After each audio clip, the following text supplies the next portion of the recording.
बिस्मिल्लाहिर्रहमानिर्रहीम अस्सलामु अलैकुम वरहमतुल्लाहि वबरकातुहू। नाज़रीन, उम्मीद है कि आप तमाम हज़रात खैरियत से होंगे।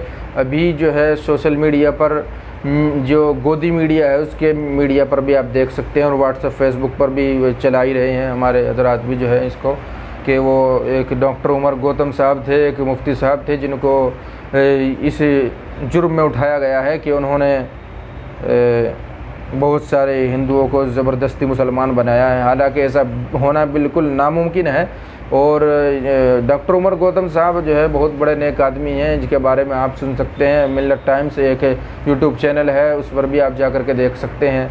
और हिजाजी साहब का एक चैनल है कशकोली उर्दू के नाम से, वहाँ पर भी आप जा कर के देख सकते हैं। बहुत सारे यूट्यूब पर जो सही चैनल हैं उनके ऊपर आप देख सकते हैं। और जो हिंदू उनसे मुताल्लिक़ थे, जो उनके मुताल्लिक़ थे, जो उनके पास आते जाते थे, वो उनको भी आप देख सकते हैं, सुन सकते हैं कि उनकी क्या तासुरात हैं, वो क्या कहते हैं, क्या उनके साथ ज़बरदस्ती हुई है, या जो लोग उनकी बातों से मुतासिर होकर इस्लाम में दाखिल हुए हैं वो उनको देख सकते हैं कि वो क्या कहते हैं। लेकिन आपको मालूम होना चाहिए कि अभी हमारे यूपी में 5-6 महीने के बाद इलेक्शन आने वाले हैं, तो जाहिर सी बात है बीजेपी की हुकूमत है, कुछ ना कुछ तो प्रोपेगेंडा इसको करना रहता है जब भी इसके चुनाव आते हैं। क्योंकि बग़ैर ये समझ लीजिए बग़ैर छौंक के इनकी दाल अच्छी नहीं गलती है। तो ये लोग जो है इस तरीके की काम करते रहते हैं। और बेचारे डॉक्टर उमर गौतम साहब को इस तरह के इल्ज़ामात लगाए जा रहे हैं। आप चैनलों पर जा कर के देखें, गोदी मीडिया के जितने भी चैनल हैं वो सब आप जानते हैं कौन कौन से चैनल हैं, उन पर आप जा कर के देख सकते हैं कि क्या इन्होंने हल्ला मचाया हुआ है, क्या क्या इन्होंने कर रखा उन चैनलों के ऊपर। ऐसा साबित कर दिया कि दहशतगर्द भी ऐसा नहीं होता है। अल्लाह रहम का मामला फरमाए और अल्लाह डॉक्टर उमर गौतम साहब की हिफाजत फरमाए। हिंदुस्तान में जो कानून बना हुआ है उसके मुताबिक हर आदमी को इजाज़त है कि अपने मज़हब का जो है वो प्रचार कर सकता है, अपने मज़हब की तशहीर कर सकता है, उसकी तबलीग कर सकता है। और किसी दूसरे आदमी को इजाज़त ये है, हर आदमी को इजाज़त ये है अपना मज़हब छोड़ करके दूसरे धर्म को अपना सकता है, कबूल कर सकता है। अब जब इसकी इजाज़त है, ज़बरदस्ती, जाहिर सी बात है ज़बरदस्ती कोई कर ही नहीं सकता है।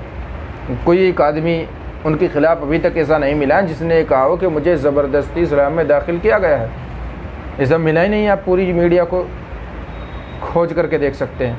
लेकिन इनको गोदी मीडिया को बीजेपी की हुकूमत जो है ये बहुत बड़ी साजिश रच रही है। एक एक मुसलमानों को एक एक करके उठा करके जेल में सड़ाना, और फिर जब बहुत दिन हो जाते हैं 20-20 साल, 10-10 साल, 15-15 साल, फिर उनको बाइज्जत बरी कर दिया जाता है।